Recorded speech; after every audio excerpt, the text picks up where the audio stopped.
The Alpha King's amnesiac wolf found a kind omega. Then his lost memories returned. Sienna Maren had a habit of picking up strays. It was not something she had planned for her life. She had simply discovered, early on, that she could not walk past something hurting without stopping. A bird with a bent wing, a dog with a torn paw. Once, memorably, a fox kit with its leg caught in a fence. Her neighbors in the small border settlement of Thornwick had long since accepted this about her. They called her the village healer, which was a kindness. She had no formal training, only a steady hand, a good memory for herbs, and the particular patience required to sit with something frightened until it calmed down. So when the enormous wolf was found unconscious at the eastern border of Thornwick, in the gray hour before dawn, it was not surprising that someone went to get Sienna. What was surprising was the wolf himself. He was badly hurt. A gash along his left flank, a fractured foreleg, bruising across his ribs that told of a fall from some height. But even in that condition, even with his coat matted with blood and mud, he was unlike any wolf she had ever seen. Too large, too still, the kind of stillness that was not peaceful but held, as if something deep inside him was working very hard to keep going. Sienna did what she always did. She brought him home. Her neighbors helped carry him, reluctantly, muttering about the size of his teeth, and by the time they set him on the floor of her cottage and left, shaking their heads, it was full morning. She spent the rest of the day cleaning his wounds, setting the fractured leg with a splint, and feeding a slow fire to keep the room warm. She did not sleep that night. She sat in the chair beside him with a cup of tea that went cold, and watched the rise and fall of his breathing until she was sure it had steadied. By morning, he had shifted. She had seen werewolves shift before. Thornwick sat at the border of 3-pack territories, and it was not an unusual sight, but she had never seen one shift the way he did, slowly and with tremendous effort, as if fighting his way back to a form his body was not sure it could hold. He lay on the floor in human shape by the time the sun was fully up, broad-shouldered and pale, with dark hair and a face that would have been commanding if it were not so exhausted. His eyes opened. They were gray. They looked at Sienna with a kind of desperate blankness she recognized immediately. She had seen it in animals waking after trauma, present but not yet assembled. "You are safe," she said, the way she always said it, quietly, without making it a question. He swallowed. "Where?" His voice was rough with disuse. "Thornwick, a border settlement. You were found at the eastern edge, 2 mornings ago." She set a cup of water on the floor near his hand. "Can you tell me your name?" He was quiet for a long time, long enough that she thought perhaps he could not speak further. Then he said, "No." She nodded. "All right." He looked at her, and something in the blankness shifted. Not suspicion exactly, but the careful attention of someone trying to read whether they were being mocked. He was not. She had already moved to check the bandage on his ribs. "Does anything come?" she asked. "Any name at all?" He frowned. There were images. She could see him reaching for them and missing. "Flames," he said finally. "A room, someone's face."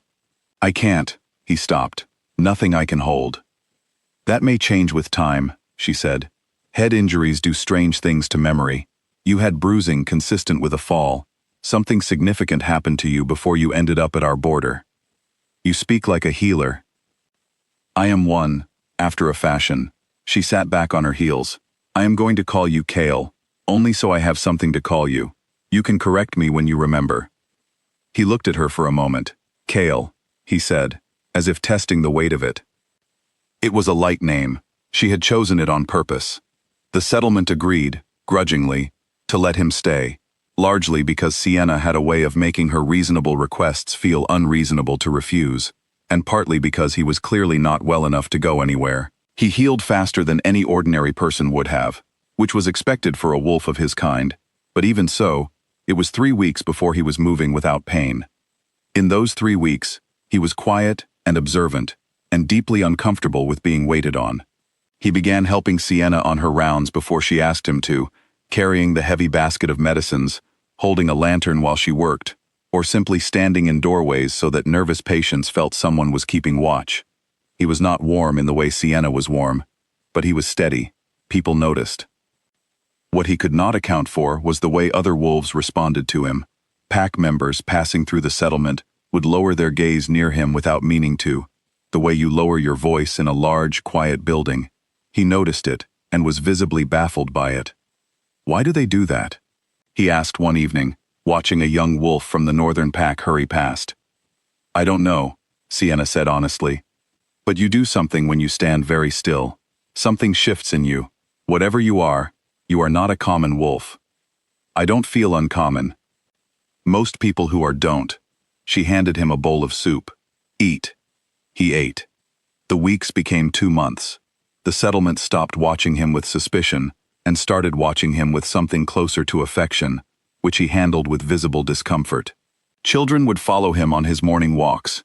He did not encourage them, but he did not send them away either.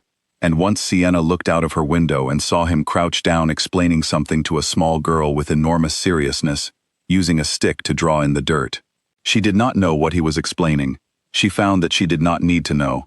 She also found that she was watching him more than was strictly professional. She recognized this about herself with her usual pragmatism and did not make a drama of it. He was easy to be around. He listened when she spoke, which was not as common as it should have been. He did small, useful things without being asked.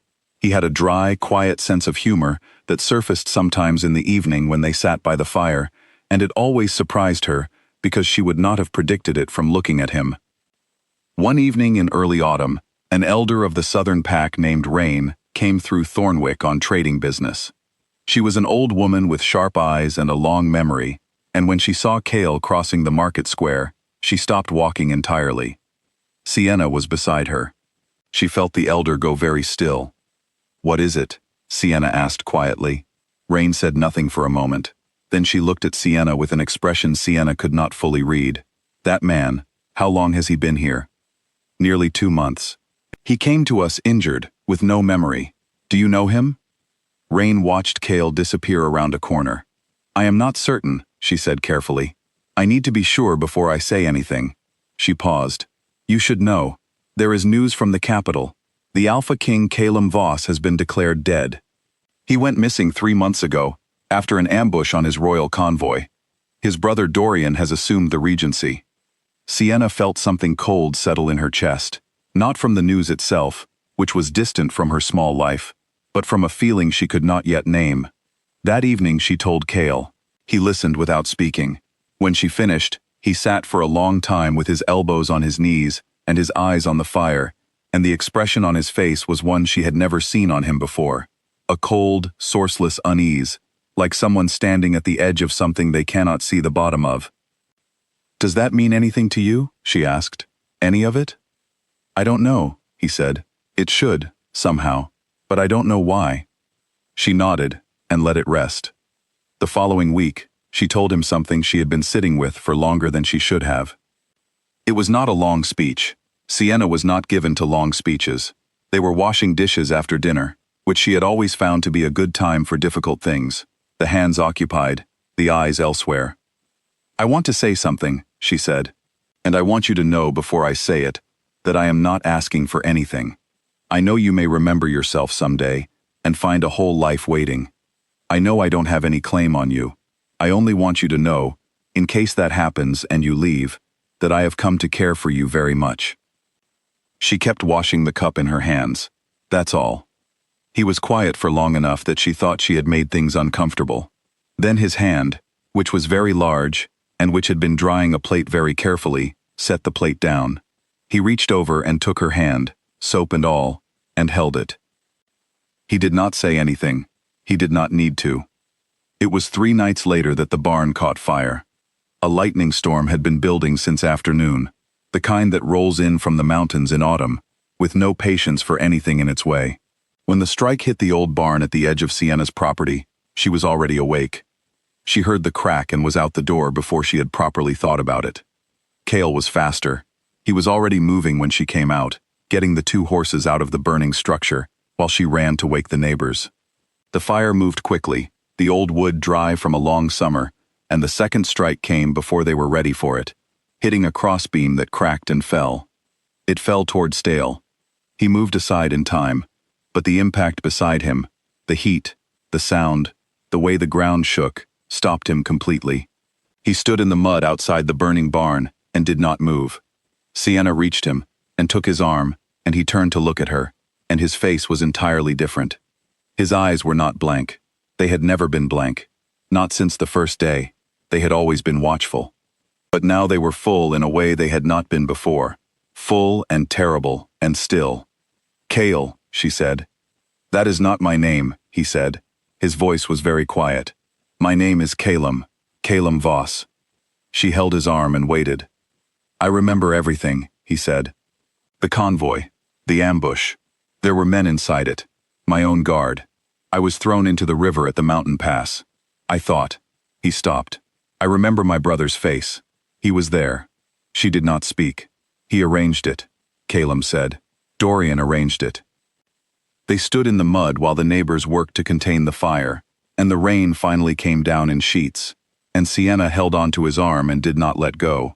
After a long time he looked at her. She watched him look at her the way you watch someone come back from very far away. "I know what this means," she said. "You have to go back." "Yes." She nodded slowly. She had known, in some quiet part of herself, that this was always a possibility. She had made her peace with it once already, the night she told him how she felt. She would make her peace with it again. "Then go," she said. "Do what you need to do. I'll be here." He looked at her for a moment. "Sienna." "Yes. I am coming back." She met his eyes. "You don't have to promise me things." "I am not promising," he said. "I am telling you what I intend. There is a difference." He looked out at the rain, and something settled in his expression. The particular calm of someone who has found the center of themselves after a long time without it. "The man I was before the ambush, I don't know that I liked him very much. Too certain of his own importance. Too far from the ground." He looked back at her. "The man I became here, I would like to remain him. I would like to come back to him." She was quiet for a moment. "All right," she said. He left the following morning with Elder Rain, who had not been surprised at all, and who had, it turned out, already sent word to certain loyal members of the royal court. The return was not easy. Dorian had been preparing for his coronation with the confidence of a man who believed the problem he had created was fully solved, and the sight of his brother walking into the council hall very much alive reportedly stopped the room entirely. The inside man from the ambush had already been found. He had already confessed. Elder Rain's records and the testimonies of 3 senior council members were thorough and clear. The regency was stripped from Dorian that same week. The matter of his judgment passed to the Pack Council, and on a cold morning in late autumn, Caelum Voss was formally restored to his throne. 6 weeks later, he rode back to Thornwick. He came alone. No escort, no banner, no ceremony. Plain clothes, a plain horse, and the particular look of a person who has been doing something difficult for a long time and is finished with it. He tied the horse at the edge of the road and walked to Sienna's cottage, and she was in the garden when he arrived, cutting back the last of the autumn growth before the frost came. She looked up and saw him standing at the fence. She set down her shears. She wiped her hands on her apron. She crossed the garden and opened the gate, and he stepped through it, and that was where the distance between them ended. The garden was very quiet. The morning light was the pale, clean kind that comes in late autumn, thin and honest, with nothing to hide behind. It was a long way from a throne room, and a long way from an ambush in a mountain pass, and it was exactly, precisely, where both of them were supposed to be.